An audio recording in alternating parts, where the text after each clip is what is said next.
dick and ball chomper. Eavesdroppin.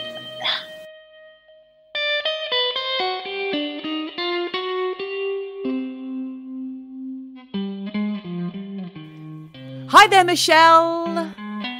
Hi there, Geordie. How are you? I'm good. How are you? You don't look too bright today. I hear you've been under the weather. I have been under the weather. I've got a voice today, so that's good. Because I sounded just dog rough over the last couple of days. But it's all good. It's just a cold. It's not COVID. I think people have forgotten what it's like just to have a normal common cold, but... Not me. I'm moving on. Oh. Fantastic. Well, listen, let's welcome everybody to a slightly dog rough Michelle and a semi-perky Geordie here over at Eavesdroppin. Eavesdroppin. It's a podcast. You're eavesdropping on us. We're chatting. And we're going to be chatting today about all sorts of things. I think today's theme is true crime. We're going to have some trigger warnings. We're just going to trigger warning you for the trigger warnings. Let's just put it out there. Somebody said to me recently, an eavesdropper said to me, I love your stories. Sometimes they're a bit gory and you do have trigger warnings, but often after you've already said the nasty things. So it's a little bit late for me to put down my cereal. Do you know what? That is actually true. If I think back, we always say, oh, we should have done a trigger warning. And then the trigger warning comes in. So, yeah, okay. Oops. Right. Well, listen, let's kick off with a trigger warning because I am going to be talking today about a true crime and it's quite nasty. There is some things that, especially if you have a dick and some balls, you're going to be really upset with today's story.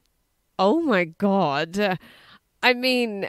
This just reminds me shades of Lorena Bobbitt, but we've already done Lorena. Oh, well, you just have to wait and see. But first, Michelle, actually, I have a little catching up to do on a story that we did way back when we first started doing Eavesdroppin as a podcast.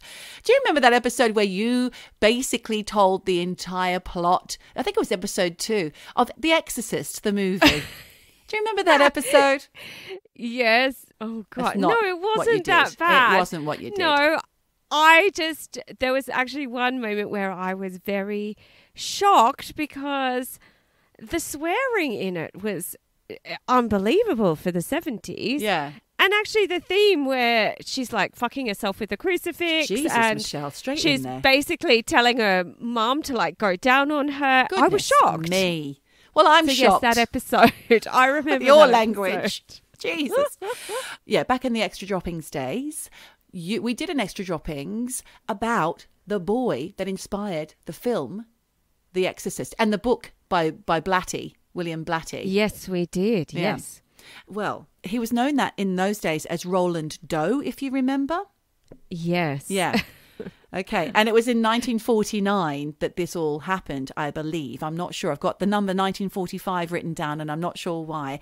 But recently he was revealed to be named as Ronald Hunkeler.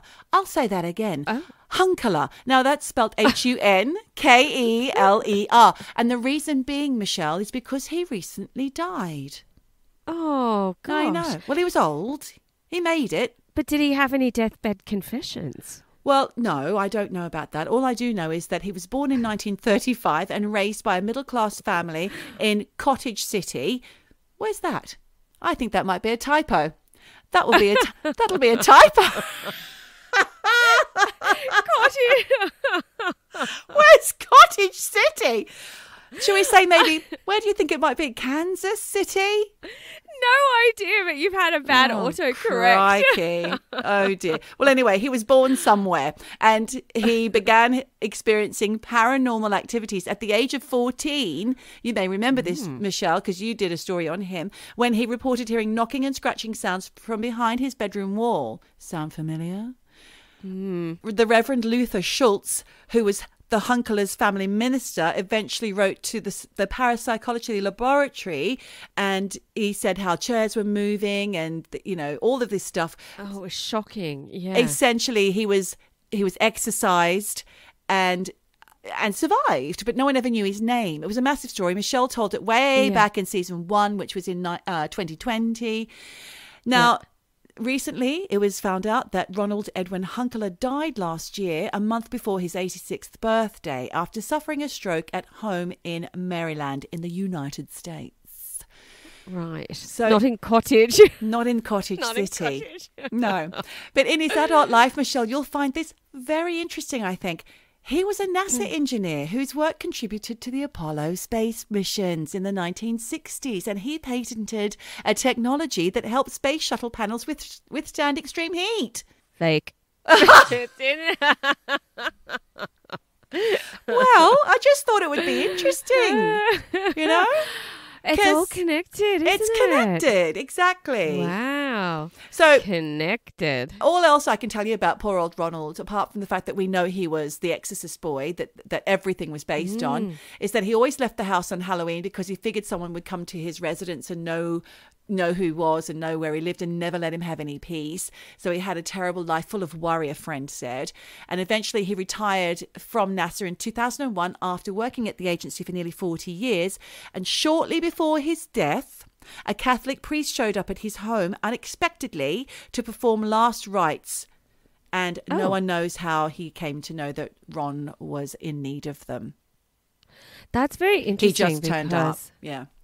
Because obviously in this day and age, it's very hard to keep your identity a secret. Yeah. But back then, before the internet, literally before the internet was even conceived of, back in the 40s and the 50s, it was a possibility for him to remain pretty much anonymous. So good on him. Go Ron. Yeah, go Ron. Wow. And also, he's the reason why they could withstand all that amazing heat, Michelle, to make it through that heat shield to get to the moon.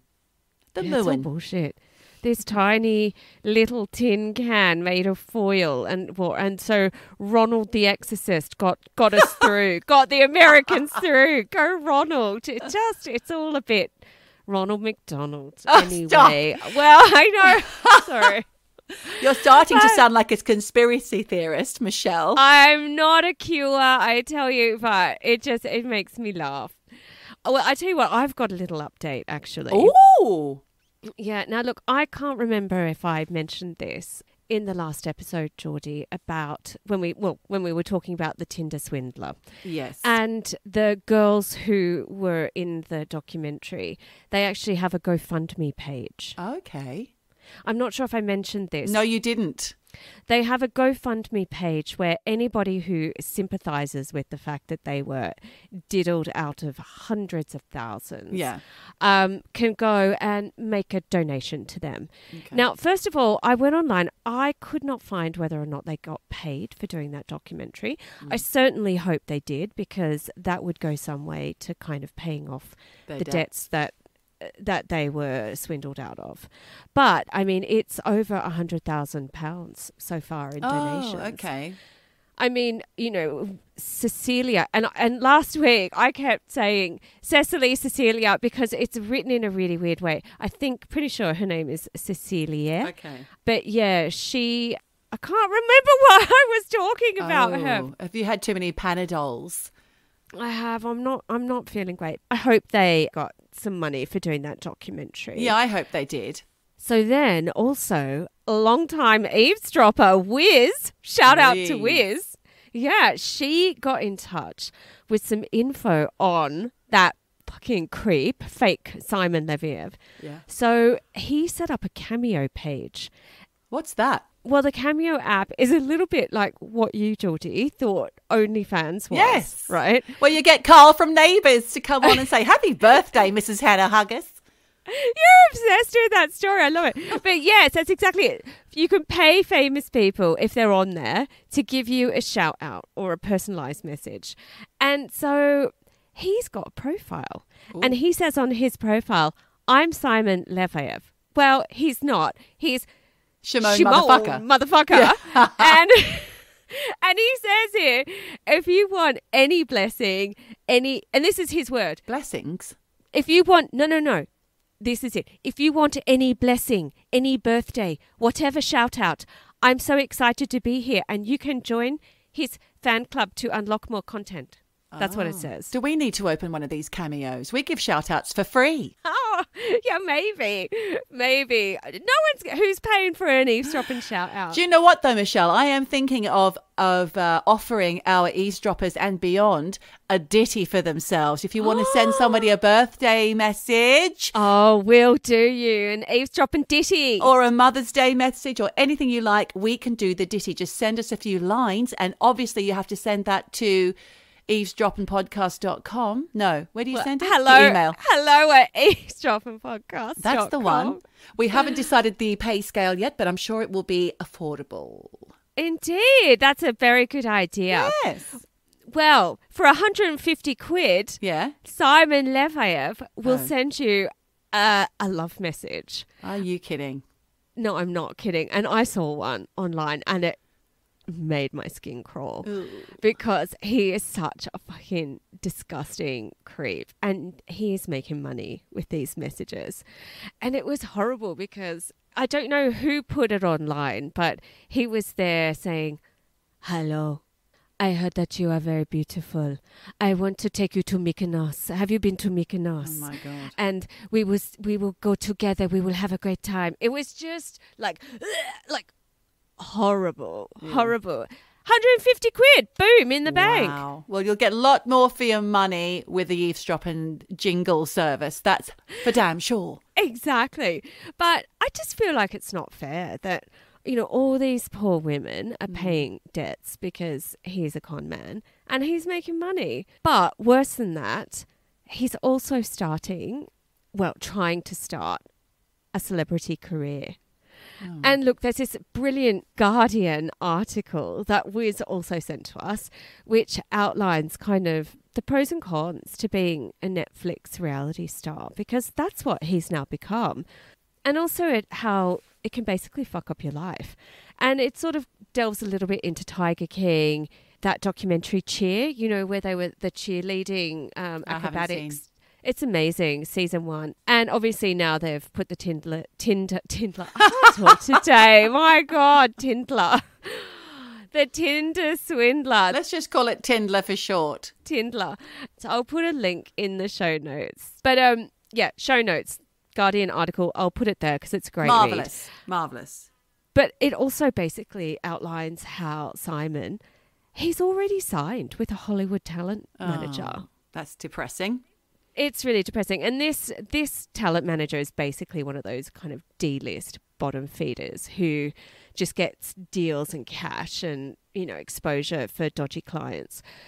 Because, in the moment, people do have an insatiable appetite for what's happening to these people they've become invested in knowing more about because they've watched these documentaries.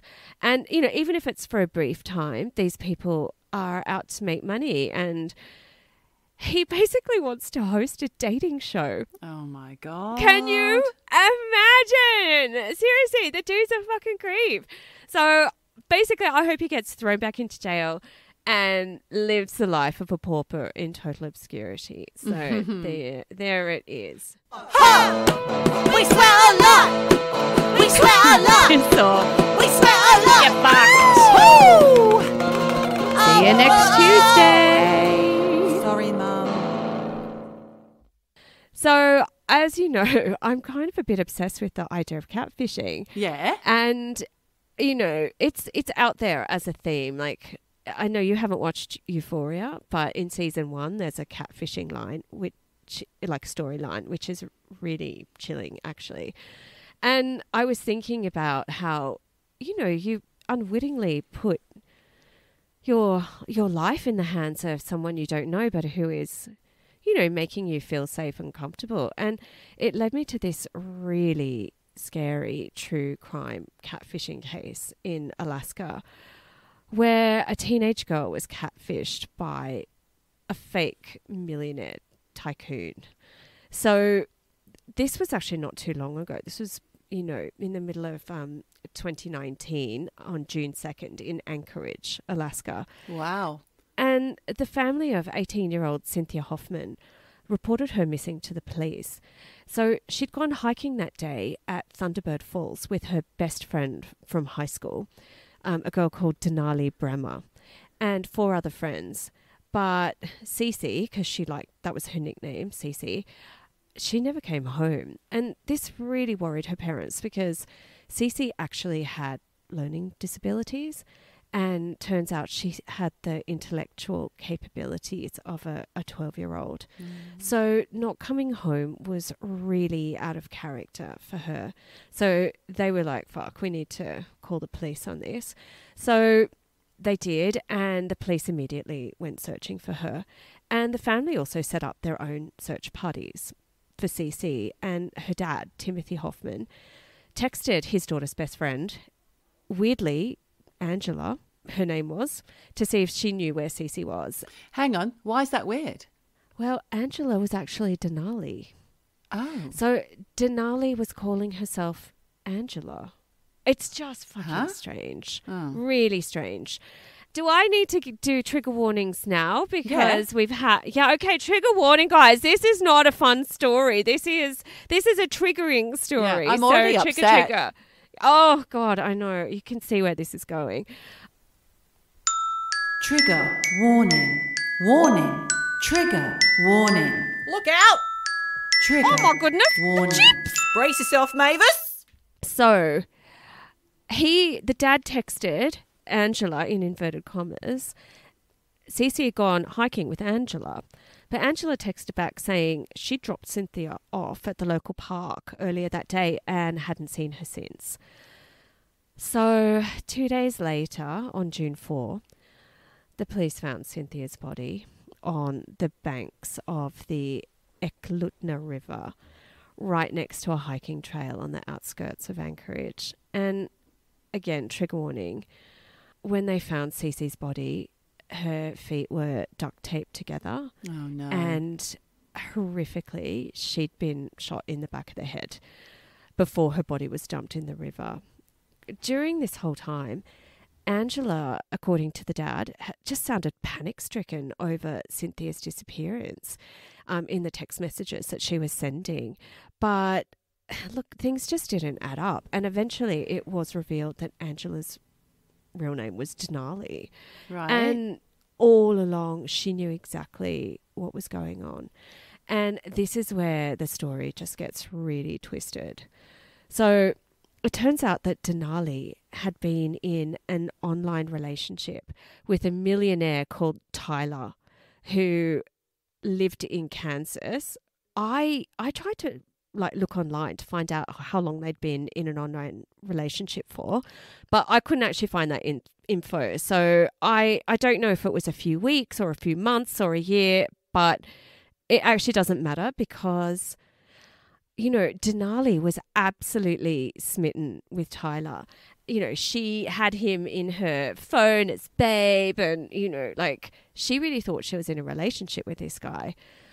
But the thing is, around 3 weeks before Cynthia was found dead, Tyler offered Denali $9 million to rape and murder pretty much any girl she could get her hands on. But Denali had to take photos and videos of the murder and send them to Tyler, the millionaire, before he would send her the money. Far out. My God, that's Black Mirror shit. Dark. It is dark. So Denali, I guess she had money signs in her eyes. She recruited 4 of her mates to help her carry out the murder. And, you know, obviously she promised them money in exchange for their part in this plot. So poor Cynthia was chosen as the victim of this. God. And because, you know, she had learning difficulties, she was quite trusting. Her learning disability apparently made her quite vulnerable. She was an easy target. And when she was asked to go on this hiking trip, she was really excited and had absolutely no clue that these 5 teenagers were plotting to kill her for cash. So on June the 2nd, Denali and her mates took Cynthia hiking to Thunderbird Falls, but they took her off the usual track into quite a remote spot.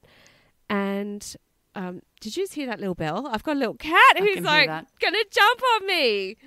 So yeah, according to the court reports, the whole time that they were hiking, Denali was sending pictures and videos to Tyler of like step by step what was going on, sort of, you know, like building up to the crime, because he was also demanding that she prove that she was doing what she said she would.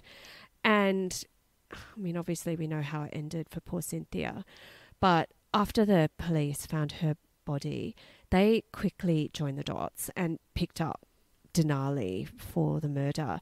And you know, she initially denied any involvement in this.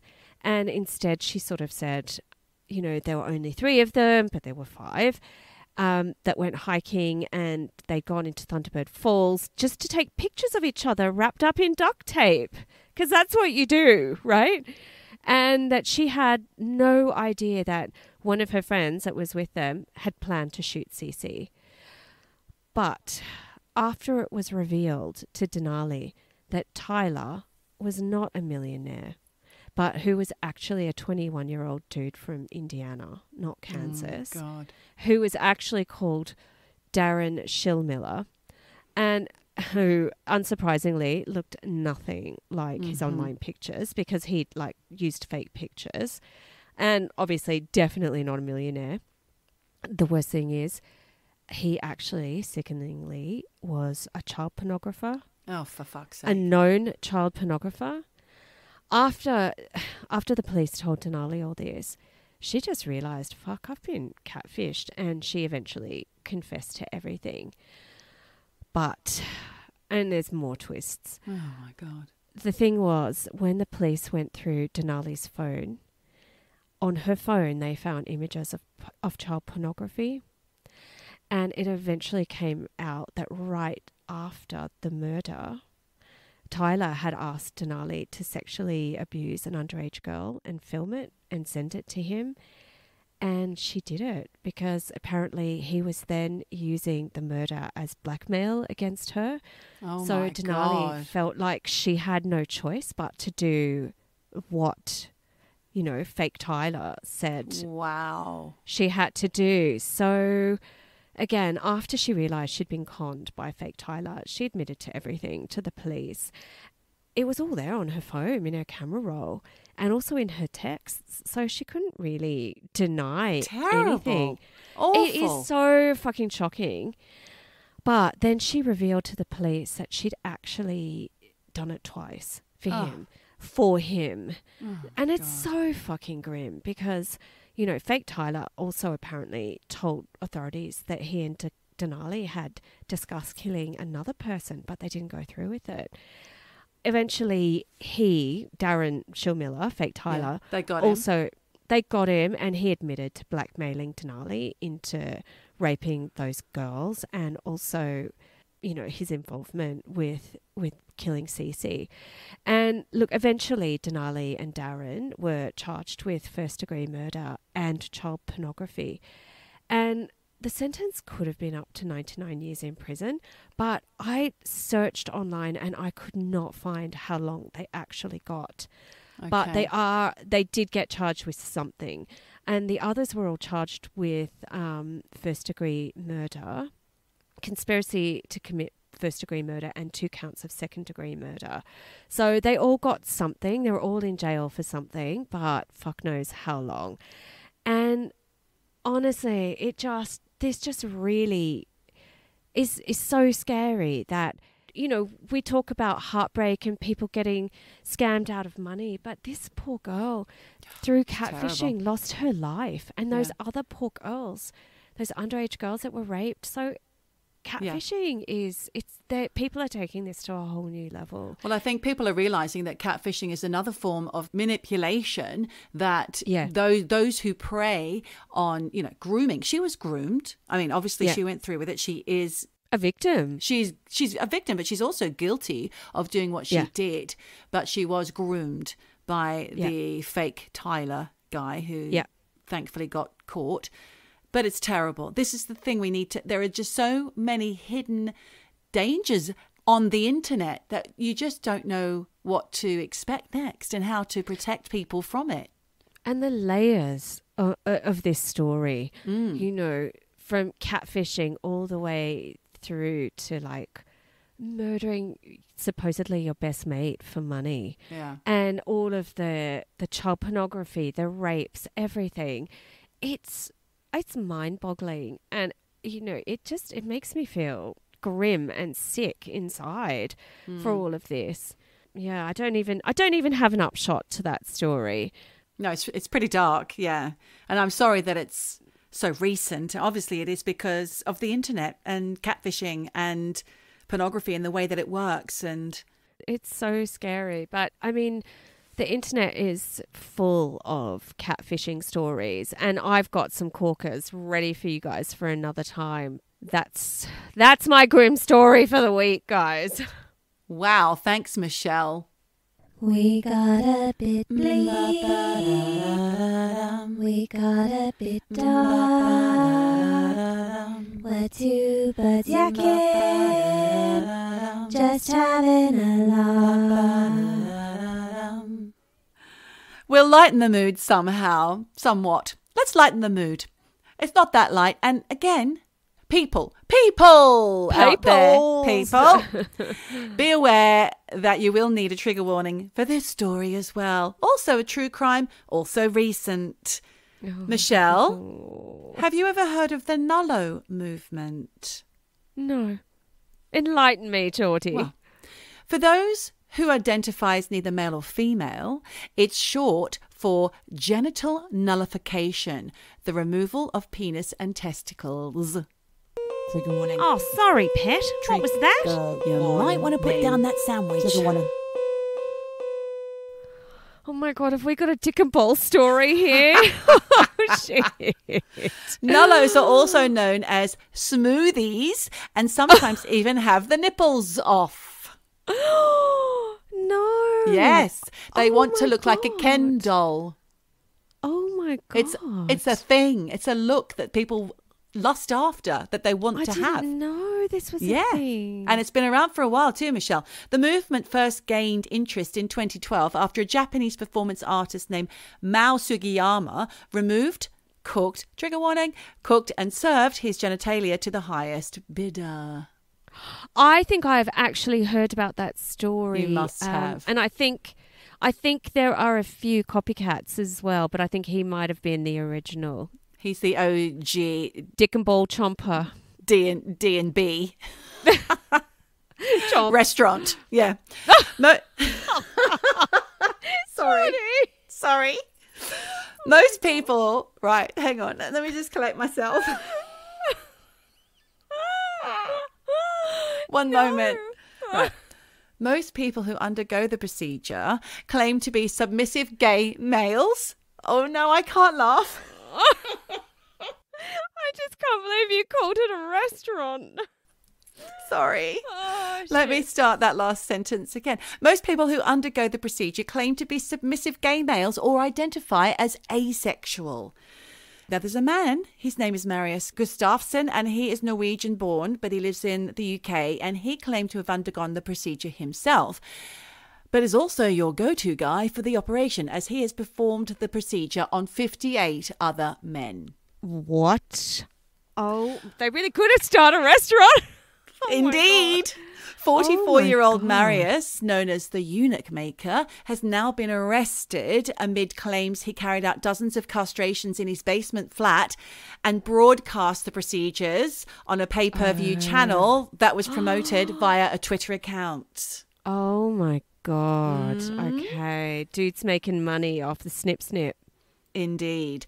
He also offered up his own severed member to paying guests, much like our performance artist earlier. Allegedly, a married couple were amongst the dinner guests.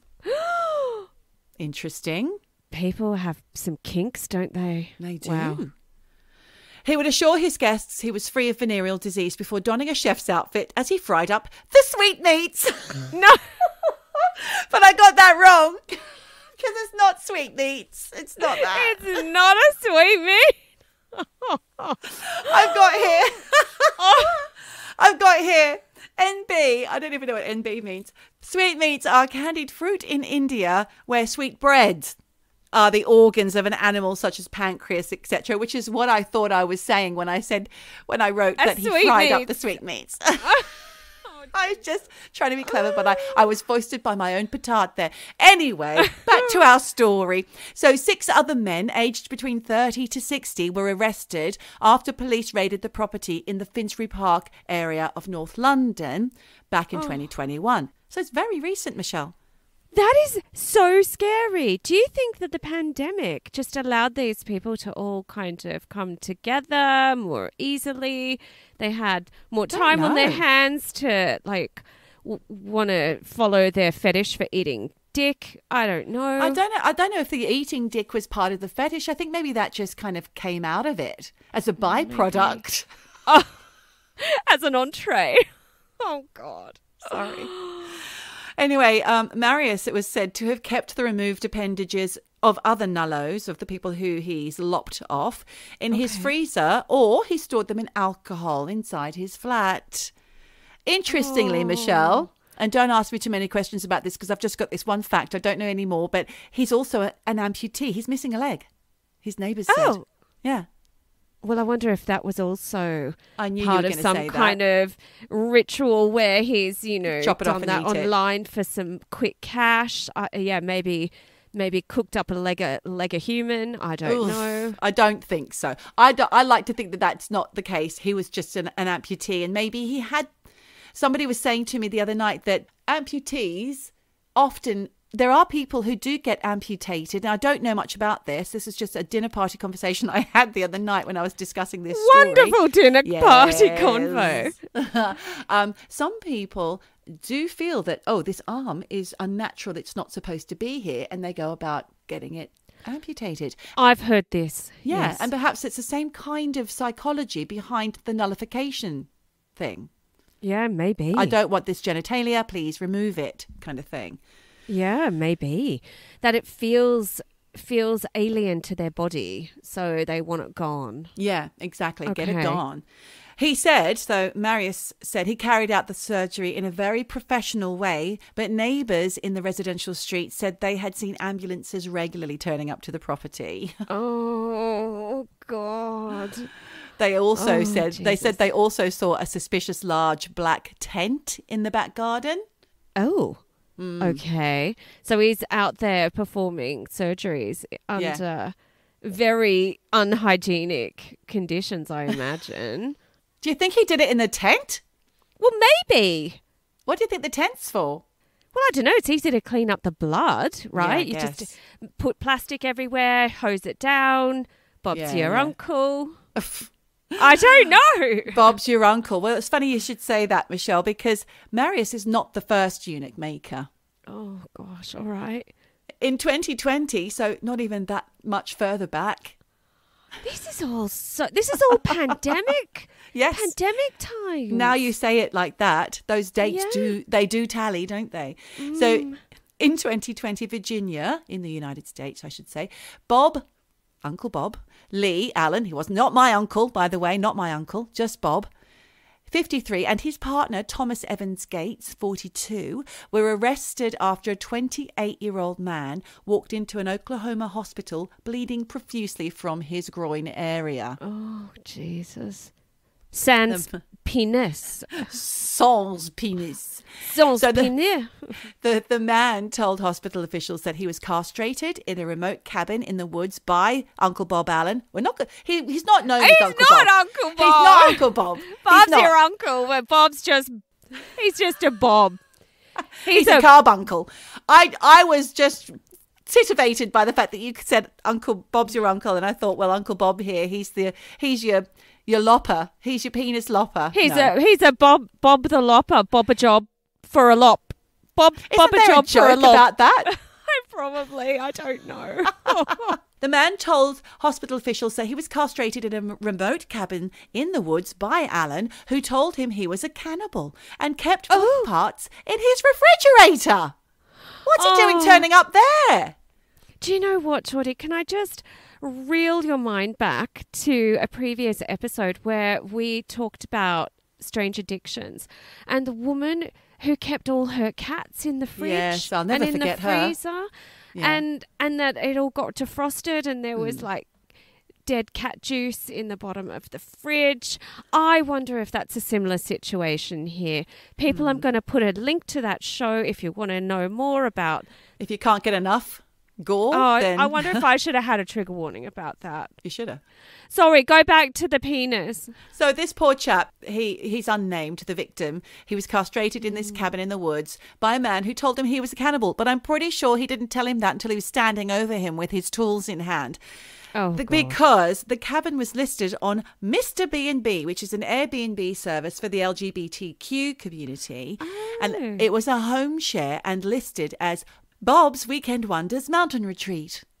Oh, that's like the Piggy Palace. Come on down to Bob's Weekend Wonders Mountain Retreat for all your nullification needs. Honestly, you could do voiceovers. I Get know. in touch, Bob, if you want to. Oh, no, Bob. really. Bob can't, and I'll tell you why. No.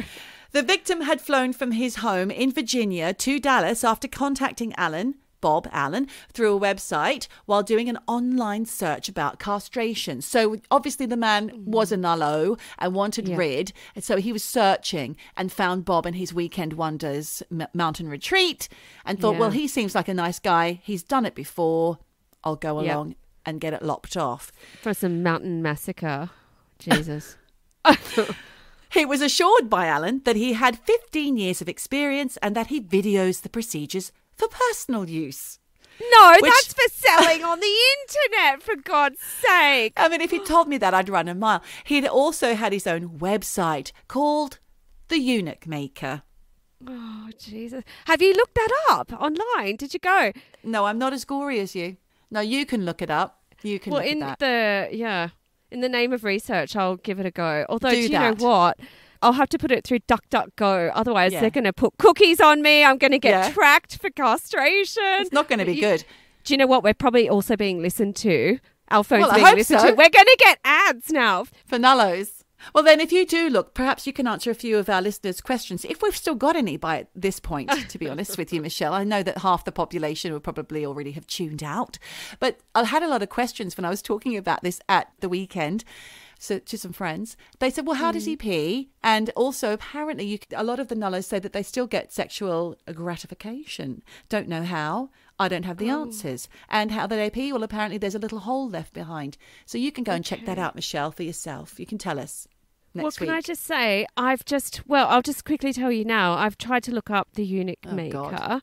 Can't find it, but there are all things called Eunuch World, a collection of castration and penectomy based fantasy fiction and non-fiction and all sorts. Although there's one here, access denied. So eunuchmaker.co.uk. Oh my God, it says here. He's been arrested, that's why.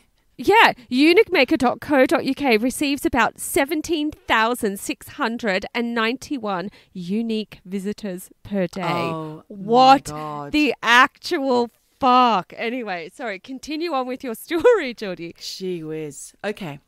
After the victim was treated in hospital, the officials informed police, so the hospital officials got in touch with the police, and they went to the cabin outside Oklahoma to investigate. And they found there medical equipment, there was drugs, mushrooms in a pill bottle, blood, and stained detritus, and blood-stained detritus, I should say, and testicles frozen in a bag. No, oh God. For later. Oh no. Sorry. I mean, what are you going to do with some frozen balls? Do you know what I mean? Reattach if you've changed your mind. Keep hold of it for a bit. Oh no. No, I think it's in there for like a snack down the line, Oh, isn't stop. it? Oh. I don't know. Frozen. Well, our victim told officials that Bob Allen bragged that he once killed a man performing a similar operation and that he had 6 other surgeries lined up. This poor victim, Michelle, was awake during the entire 2-hour operation after he was injected in and around his genitalia. Oh my God. So maybe he was, I wonder if he had sedation, but the kind of sedation where you're awake, you can't feel anything, but you're awake. Like ketamine. No. I've had that before. I've had that where I've had, like a weird little procedure or whatever, and they numb the sight, but you're awake, so you can't feel anything, but you can kind of feel the movement of what's happening. Oh, actually, I've had that as well. Yeah, it's grim. So I really hope that that's what they did. I hope they actually, this poor guy, I hope he couldn't feel any pain, but being awake and hearing everything is grim enough in itself. Well, he was injected, so obviously he had local anaesthetic. So he told investigators that after the surgery was over, Bob Allen said that he was going to consume the parts and laughed and said that he was a cannibal. That's when he told him. I'm sorry, do you remember that song? I eat cannibals. Feed off the your love is so edible. To me, I eat cannibals. What a silly song. It is a silly song. Toto Coelho. How do you even know who's saying that? I loved them. That is like delving right into the brain. But can I just say, last week, in last week's episode, we were talking about foreign accent syndrome. Yes. And you had talked about George Michael waking up with a West Country burr. Yeah. And then you sang, then you did some I'm never going to dance again. Yes. But I think you got the lyrics wrong. Guilty feet have got no reason. That's what I said. It's rhythm. Guilty feet, I thought it was. Guilty feet have got no rhythm. I said reason. And because I was listening to the episode going, what is she singing? I mean, it sounded wonderful, but yes, just sorry I got those lyrics incorrect. I probably got the accent wrong too, but never mind. No, but I'm sure that you got I Eat Cannibal correct, because I thought it was I eat cannibals. It's incredible.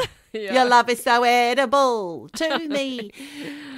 Bob Allen allegedly told this victim that he once worked on someone who he described to be crazy. So he left this poor man opened up, like after doing the surgery, and left him to die overnight. Now, that's not been proven. I don't know if that's just an anecdote, but I don't think that actually happened. I just think this guy was getting off on telling him horror stories while he had, his ghoulies in one hand and a scalpel in the other. But you never know unless they find the remains of this supposed crazy guy. It could be true. Could be true. I don't think it is. Anyway, Allen and Gates also attempted to get the victim to participate in cannibalism, according to the authorities. The day after the operation, Allen agreed to drive the bleeding victim to the hospital, but he told him no morgue, no ER. And he also said that if he passed out or died, he would dump his body in the woods, and told him to tell the authorities or the hospital staff that he had done it to himself. Right. Okay. But clearly that didn't happen. No, obviously. So these two men were charged with performing unlicensed surgery, maiming, assault, failure to bury dead human members. Hang on. Oh, what? Failure to bury a dead human member. So not a dead human, but the member. You see, I didn't even know that is a charge. That's a charge now. Wow, that's now in law. How bizarre! How bizarre! Got to have it. Got to cover it all. Jesus, it makes a simple first degree murder look so boring. So what else was there? They were in possession of controlled dangerous substances, unlawful possession of drug paraphernalia, and much, much more, Michelle. Much, much more. That Bob Allen was a busy boy. He had the book thrown at him by this, all accounts. He was convicted and is serving 12 years. Is that all? And hubby. Yes. And because it was consensual majority of the time. Yeah, I guess, actually. And like going back to Tinder Swindler, that is part of the reason why, Simon Schmo motherfucker gets away with it, because they get into the loopholes of what's consent, what is active participation, all that kind of stuff. So, yeah, it's grey areas.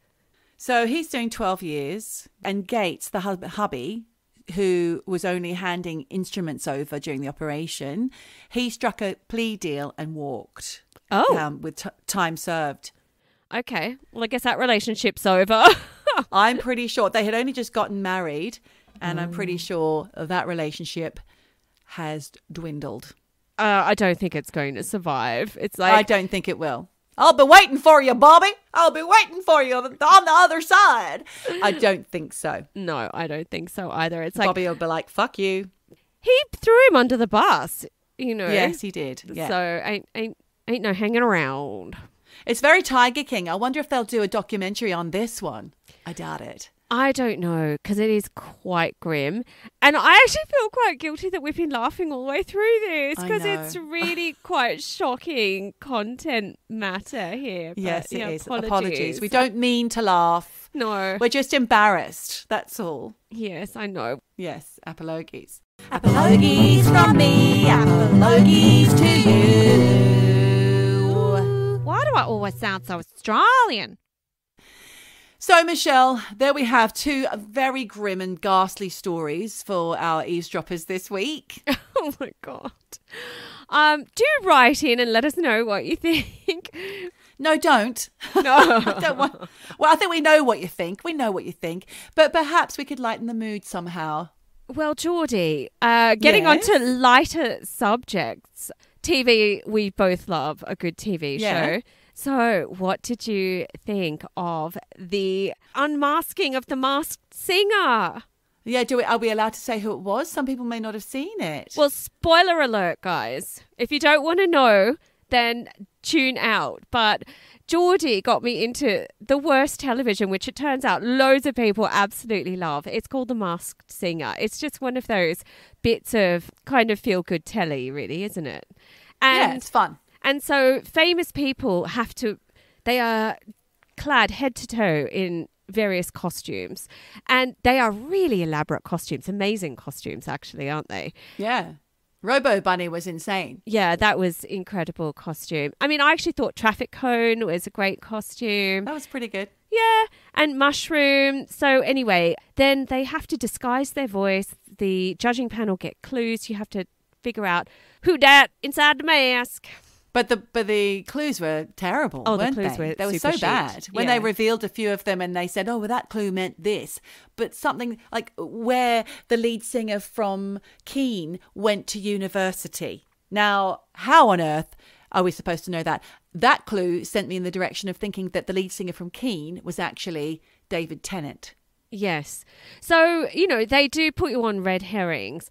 Everybody got knocked out eventually. Pat Cash was on it. We had Pat Cash. We did. He was hilarious.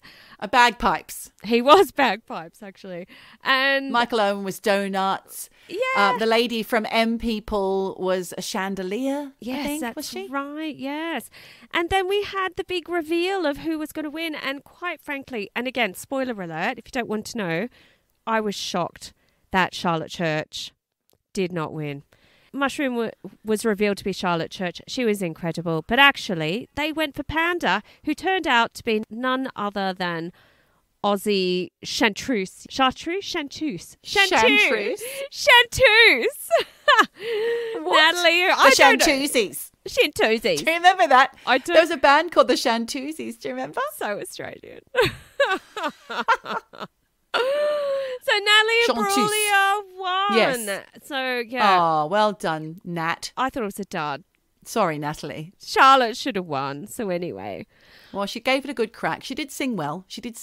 The Panda. She was good. Yeah, she was. Well, listen, going back to the jingles service, I will say, Michelle and I have just been talking about this idea. We haven't actually done it yet, but we are happy to do it. And I think we might offer a few to our loyal listeners for free, just so we can get some up on the website so that people can see what kind of things they can do. And there'll probably be a sliding scale of different jingles if you'd like one. You can use it for your business. You can use it for your loved ones or anything. So why don't you get in touch? Give us a few lines about your loved one, your friend, or whoever you're buying the jingle for, little key elements.